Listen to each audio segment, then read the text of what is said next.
इसको बनाने के लिए हमें चाहिए mount board, flexible metal wire, straws, bottle cap, sketch pen cap, markers, eraser, thread, paint and brushes, tape, flyers, round tip safety scissors. यहाँ पे मेरे पास एक माउंट बोर्ड का पीस है और इसके ऊपर हम बनाएंगे एक स्केच। अब मैं यहाँ पे एक काउबॉय बनाने वाला हूँ जिसका लासो ऐसे घूम रहा होगा। आप देख रहे हैं कि यहाँ पे मैं डायरेक्टली इसका स्केच बना रहा हूँ, लेकिन अगर आप चाहें तो किसी मैगजीन से या बुक से, किसी फोटोग्राफ से रेफरेंस ले सकते हैं। इस हाथ में हमें जॉइंट्स दिखाने हैं जो कि मूव करेंगे, तो वो हम सेपरेटली बनाएंगे और इसके साथ कनेक्ट करेंगे। अब दूसरे पार्ट के लिए इसी के ऊपर बना देता हूँ। ओके, अब इसको कट कर लेते हैं।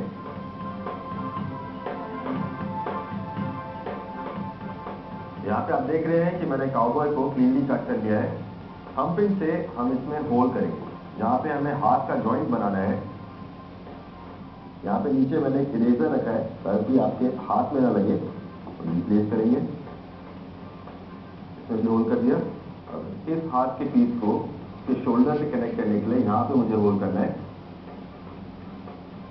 तो यहाँ पे होल्स हो गए, लेकिन कनेक्ट करने से पहले हम इन्हें करेंगे पेंट। पेंट करने के लिए मैं यूज कर रहा हूँ एक्रेलिक कलर। मैं एक्रेलिक इसलिए यूज कर रहा हूँ क्योंकि उससे काफी फ्लैट और ग्लॉसी फिनिश आता है और काफी अच्छा लगता है। और जब तक ये सूख रहा है मैं आपको दिखाता हूँ कि किस तरह से हम बना सकते हैं एक मैकेनिज्म जिससे कि विंड एनर्जी से हमारा काउबॉय मूव करेगा और ऐसा लगेगा कि वो लाशों को घुमा रहा है। ये फ्लेक्सिबल मेटल वायर है। इससे पहले हमें इसका एक बड़ा लूप बनाना है। एक बार जब आपका लूप फाइनल हो जाए तो वायर को बेंड कर देंगे, वहां से टेप से अच्छे से चिपका देंगे। अब देख रहे हैं कि मैंने वायर को यहाँ पे अंदर की तरफ बेंड किया है। वो इसलिए क्योंकि हमें इसका सेंटर लेना है और उसके बाद इसको ऐसे बेंड करना है। उसके बाद फ्लायर से इस तरह पकड़ के उसको बेंड करेंगे।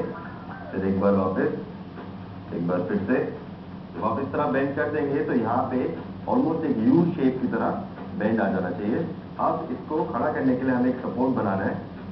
यहाँ पे मेरे पास बॉटल कैप्स है और ये स्केच पेन के ढक्कन है मेरे पास। वायर को अंदर डालने के लिए इसमें थंब पिन से होल करना है। मैं ये बॉटल कैप इसलिए यूज कर रहा हूँ ताकि आपको नीचे एक बड़ा बेस मिल जाए और ये आसानी से कहीं पे भी खड़ा हो सकता है। तो अब इसको फिक्स कर देते हैं और जब तक ये सूख रहा है मैं आपको दिखाता हूँ कि किस तरह से इस मैकेनिज्म में हम ब्लेड्स बनाएंगे ताकि ये हवा से मूव करे। ब्लेड्स बनाने के लिए मैं यूज कर रहा हूँ टेप। ये सर्कुलर लूप जो है के एंड पर ऐसे चिपका लेंगे तो उसके दूसरे हिस्से को जो नीचे वर्टिकल हमारे पास यहाँ पे डंडी है, मैं यहाँ पे ऐसे चिपका रहा है। टेप यहाँ पे एक एंगल पे है। इसी तरह से हमें और बना रहे हैं ताकि ये पूरी तरह फिल हो जाए। अब देख रहे हैं कि यहाँ पे टेप से मैंने इसके ब्लेड बना दिए हैं। इसको बेस के साथ लगाना है। यहाँ पे हमारा काउबॉय सूख के रेडी है। अब ऐसे इन होल्स के थ्रू हम थ्रेड को पास करेंगे। उसके दूसरे एंड पे बनाएंगे एक नॉट। ओके, हम ऊपर की तरफ भी नॉट बनाते समय आपको ध्यान रखना है कि आपको ज्यादा टाइट नहीं करना है, नहीं तो वो पीस मूव नहीं होगा। अब उसके दूसरे पार्ट को ज्वाइन करने के लिए भी हमें सेम चीज करनी है। देख रहे हैं कि इसका आर्म फ्लेक्सिबल है। अब इन सारी चीजों को हमें एक बेस पे कनेक्ट करना है। उसके लिए मैं ले रहा हूँ एक और माउंट बोर्ड का पीस। ग्लू से इस ढक्कन को अच्छे से चिपका लिया है। यहाँ पे मेरे पास स्ट्रॉ है, इसका एक छोटा पीस लेंगे और इस स्ट्रॉ के पीस को इस वायर के थ्रू पास करेंगे और यहाँ पे इस व्यू कैविटी में इसको अटका देंगे। अब इसको यहाँ डाल देते हैं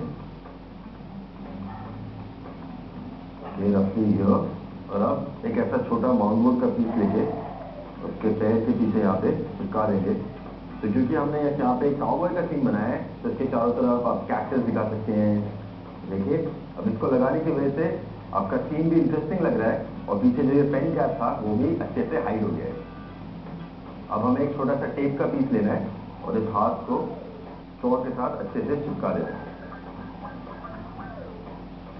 और बैग अच्छे से रोटेट कर रहा है। चलिए इसको चेक करते हैं फैन से, लेकिन उससे पहले जस्ट फॉर इफेक्ट इसके हाथ में ले लेते हैं लासो। ओके, तो ये रेडी हो गया है। Now will check it with the fan.